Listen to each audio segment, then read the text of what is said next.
Hello, you are welcome to lesson 1 of Introduction to Photography. In this lesson, we are going to focus on what is photography and a brief history of how photography has evolved over the years. So, what is photography to you? In your own words, what is photography? I guess someone is saying, taking pictures. Photography is taking pictures, capturing moments. You are right. But the simplest definition of photography is taken from two words, photo and graphy. Photo and graphy. Photo meaning light, graphy meaning to write or to draw. Okay? So when you combine both words, photography means writing or drawing with light. Writing or drawing with light.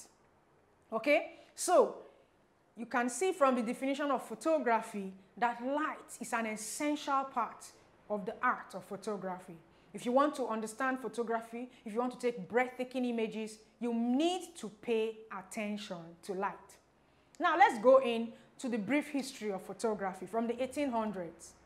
Something I find very interesting and heartwarming about the history of photography is that photography has evolved over the years, especially in the early 1800s, from people who were not necessarily in a particular field of study or what we will call a course of study currently. So that encourages me to know that whatever background you are from, if you are interested in photography, you actually have the ability to become a photographer. Is that encouraging? I guess so. It was for me. Okay, so let's go. The oldest camera, the first ever made camera, or first object that was used for photography was called the camera obscura, or a pinhole camera. A pinhole camera. Aristotle gave it the name camera obscura. A brief description of how the pinhole camera looked like. Just imagine a big box. It was a big box with a small hole that allowed light from outside penetrate into the box and then reflect whatever image was outside on a surface in the box. So the photographer, the artist, whoever was interested in capturing these images went with a material and sketched out whatever he or she saw in the reflections. As you can see in the image, someone is in the box drawing out whatever has been reflected by the light.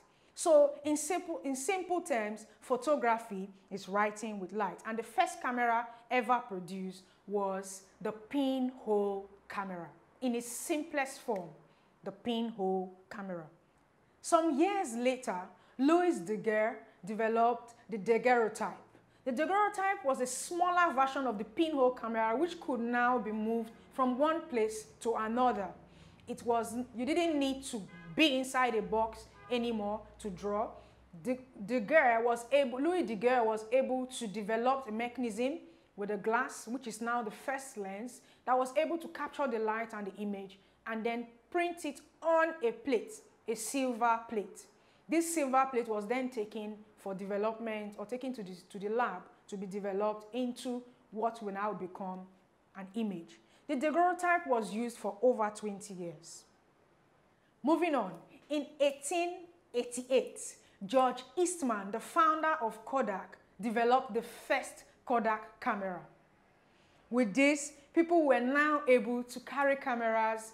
They were not as big as the daguerreotype, certainly not as big as the pinhole camera. So more people had access to cameras. George Eastman also developed the film that allowed you to capture images and then take them to the lab for development and production. In 1907, the autochrome plate was developed, and this enabled people to now have images in color. All this while images were being taken, magnesium had to be burnt to create flashlights so that they will have more light in the environment. Remember, we define photography as writing with light. So if an environment or a scene doesn't have enough light in it, photographers had to burn magnesium that created flashlights that they were now able to use to create their images using either the pinhole camera, the daguerreotype, or the Kodak camera. So, General Electric in 1930 developed the first flash bulbs. They saw that there was an issue with light. Photographers were not able to get enough light, and magnesium wasn't a safe chemical to be using around people. So General Electric developed the first set of flash bulbs. If you remember, if you watch movies that are set in the 1800s or 1930s and all that, very old movies, you see that the photographers always had something that looked like a white big bulb on top of their cameras. That's what we're talking about, just like what we have in the image. Okay? So, moving on, in 1930, Oscar Banach developed the first 35mm camera, which was called the Leica camera. The Leica camera was the first 35mm camera. Okay? And then in 1943, this is quite interesting, in 1943, Edwin Land developed the Polaroid camera. The Polaroid camera allows you to take images and get them instantly at a go, okay? What inspired Edwin Land to do this? He took a picture of his child who was 3 years old, and this child complained and wanted to see the images immediately. This prompted Edwin Land to think about an idea. True, why can't this child actually see this image immediately? This inspired the production or the development of a Polaroid camera. Coming closer to 1975, Steven Sasson developed the first digital camera. Can you believe that? The first digital camera was developed by Steven Sasson in 1975.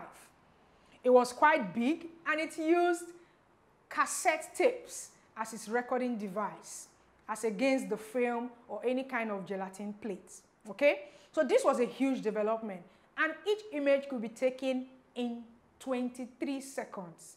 That was a huge innovation at the time.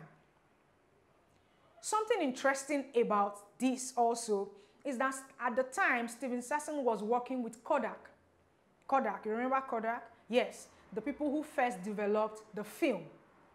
But they were not visionary enough to see the opportunity in digital cameras.